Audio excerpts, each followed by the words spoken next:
என்றால் இதோ நிகழ்ச்சி தொடங்குகிறது.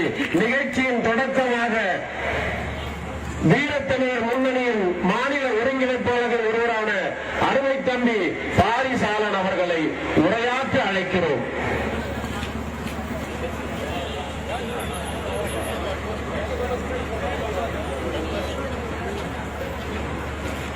மாயூரம் திருவிழா செஞ்சிக்கோட்டை மீட்பு போர் என்கின்ற இந்த வரலாற்று கூட்டத்திற்கு வருகை தந்திருக்கிற தமிழ் உறவர்களுக்கு வணக்கம்.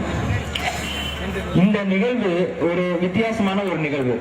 என்னடா இவ்வளவு ஆண்டு காலமா இந்த மண்ணை சார்ந்த மக்களே இது தேசிங்க ராஜா கட்டிய கோட்டை அப்படிங்கிற ஒரு வரலாறை தான் நம்ம படிச்சுட்டு வந்தோம். திடீர்னு என்ன இது ஒரு கோனேரி கோன் என்கிற ஒரு கோனார் வம்சத்து தமிழர் கட்டிய கோட்டை என்று கதை சொல்கிறார்கள் அப்படின்னு நீங்க யோசிக்கலாம்.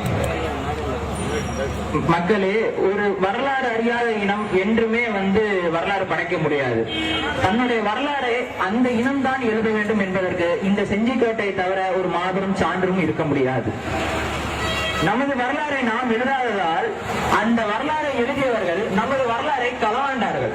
இதுதான் இந்த கோனேரி கோன் கட்டிய இந்த கோட்டை செஞ்சிக்கோட்டை இன்னைக்கு தேசிங்க ராஜா கோட்டைங்கிற அளவுக்கு இந்த மண்ணை சார்ந்த மக்களே நம்பும் அளவுக்கு வரலாறு திரிக்கப்பட்டிருக்கு. நாங்கள் எங்களுக்கே இந்த விஷயம் கிட்டத்தட்ட ஒரு 2-3 மாதங்களுக்கு முன்னாடி தான் தெரிஞ்சது. நாங்க எதர்ச்சியா இந்த கோட்டையை சுற்றி பார்க்கறதுக்கு வந்தோம். இந்த கோட்டையில் இருக்கக்கூடிய ஒரு கல்வெட்டு சொல்கிறது, இந்த கோட்டை ஆனந்த கோன் என்பவரால் 11ஆம் நூற்றாண்டில் கட்டப்பட்ட ஒரு கோட்டை. அதற்கு அடுத்து அவரது மகன் கிருஷ்ண கோனார் இந்த கோட்டையை இன்னும் கொஞ்சம் பெரிதுபடுத்துகிறார். அதற்கு பின்பு இந்த கோட்டையை முழுமையாக கட்டி முடிப்பவர் கோனேரி கோன். இந்த கோனேரி கோன் காலகட்டத்தில் தான் இந்த கோட்டை முழுவதுமாக கட்டி முடிக்கப்படுகிறது. அப்படி இந்த கோட்டையில் என்ன சிறப்பு இருக்கிறது? இந்த கோட்டையோட சிறப்பை முதல் நம்ம எல்லாரும் தெரிஞ்சுக்கணும். இந்த கோட்டையை மராத்திய மன்னரான சிவாஜி என்ன சொல்றாருன்னு பாத்தீங்கன்னா, இந்தியாவில் இருக்கக்கூடிய கோட்டைகளிலேயே மிகவும் வலிமையான கோட்டை செஞ்சிக்கோட்டைன்னு அவர் வரலாறு பதிவு பண்ணியிருக்காரு. பிரிட்டிஷ் மன்னர்கள் இங்க இந்த பிரிட்டிஷ் கம்பெனிக்காரர்கள் இங்க ஆட்சி செய்தப்ப அவங்க என்ன சொல்றாங்க, இதை கிழக்கின் ட்ராய் அப்படின்னு சொல்றாங்க. கிழக்கின் ட்ராய் என்பது உங்களுக்கு எல்லாருக்கும் தெரியும், நீண்ட நெடிய மதில் சுவர்களை கொண்ட ஒரு நகரம். அது போன்றே இந்த கிழக்கின் ட்ராய் என்று இது பெயர் பெற்ற ஒரு கோட்டை. இந்த கோட்டையோட அடிப்படையான வடிவமைப்பை பத்தி பேசணும். இது 3 விதமான, அதாவது இப்ப நீங்க அங்க பாத்தீங்கன்னா அங்க ராஜா கோட்டை, இங்க ராணி கோட்டை, அதுக்கு அந்த பக்கம் இன்னொரு இருக்கு.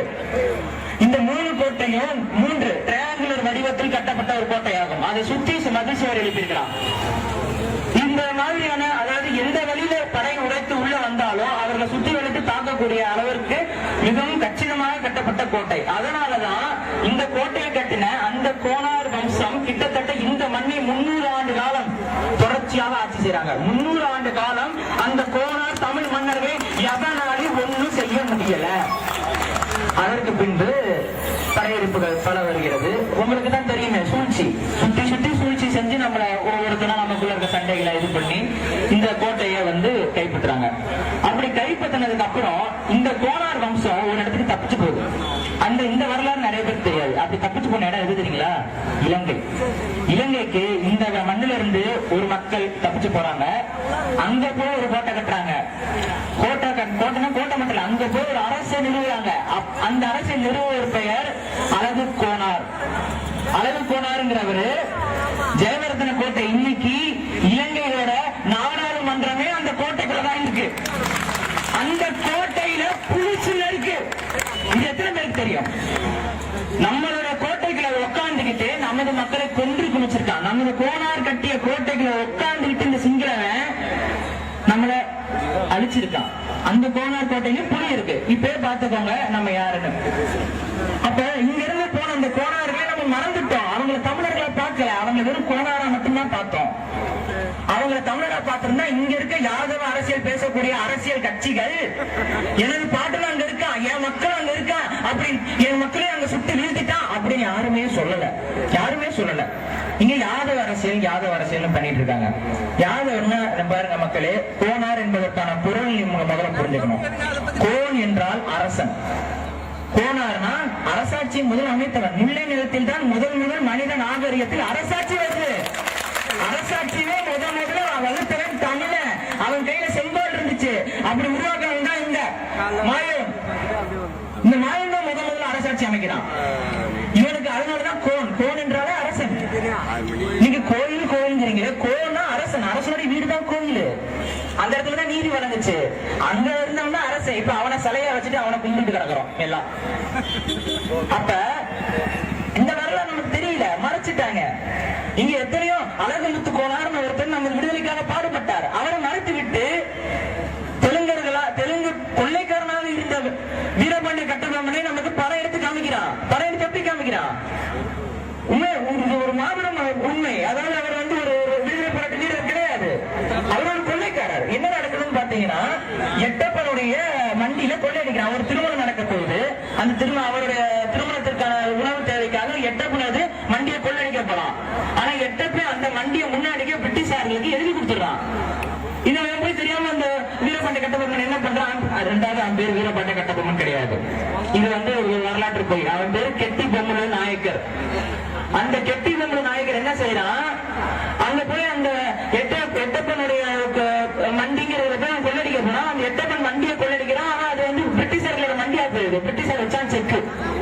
நீ அவனை துரத்தி பிடிக்கிறான் பிரிட்டிஷ்காரன். உடனே என்ன பண்றாரு? லெட்டர் எழுதுறாரு.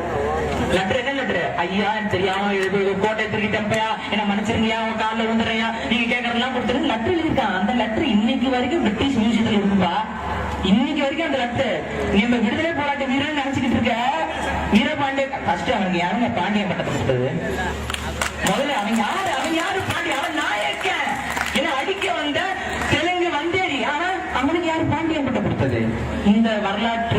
இந்த வரலாறை எழுதிய தெலுங்கர்களும் இல்ல அந்த ஆதிக்க வெறியர்களும் அந்த பட்டத்தை கொடுத்தாங்க. அவனை தமிழன் பாண்டு நம்ம மத்தியில காமிச்சு நம்ம சிவாஜியவே நடிக்க வச்சு நம்மளை நம்ப வச்சுட்டான். நம்ம சிவாஜியோட நடிப்பதான் இங்க பாருங்க. நீங்க வீரபாண்டிய கட்டபொம்மன் பார்த்தது இல்லையா? அவர் வடிவேல் மாதிரி இருப்பாரு, புலிகேசி மாதிரி இருப்பாரு. இதான் உண்மை. புகைப்படங்கள் இருக்கும். நிறைய பேர் முடி வெட்டுறவங்க எல்லாம் பாருங்க, புகைப்படம் வச்சிருப்பான் பொம்மு நாயக்கர்னு. அப்படியே அச்சு பசக்காம வந்து புலிகேசி மாதிரி தான் இருப்பார். மீச முடி அதே மீச. ஆனா நமக்கு சிவாஜியை பார்த்துட்டு அவரை ஒரு விடுதலை போராட்ட வீரரா நம்பிட்டோம். நம்பி என்ன பண்ணோம்? அவன் நின்றுட்டான். இன்னைக்கு வரைக்கும் மதுரையில வந்து பன்னிக்கொடி பறந்துட்டு இருக்குங்க. மதுரையில எதுக்கு பன்னிக்கொடி பறக்குது? திருமலை நாயக்கர் மகால் இருக்கு. அந்த மகால் இன்னைக்கு வரைக்கும் பன்னிக்கொடி பறக்குது. காரணம் என்ன? அந்த பன்னிக்கொடிய நட்டவன் வந்து தெலுங்கு நாயக்கர்கள். இன்னைக்கு வரைக்கும் நான் தான் ஆட்சியில் இருக்கேன்னு சுட்டி காமிக்கிறான். ஆமா, அந்த வம்சம்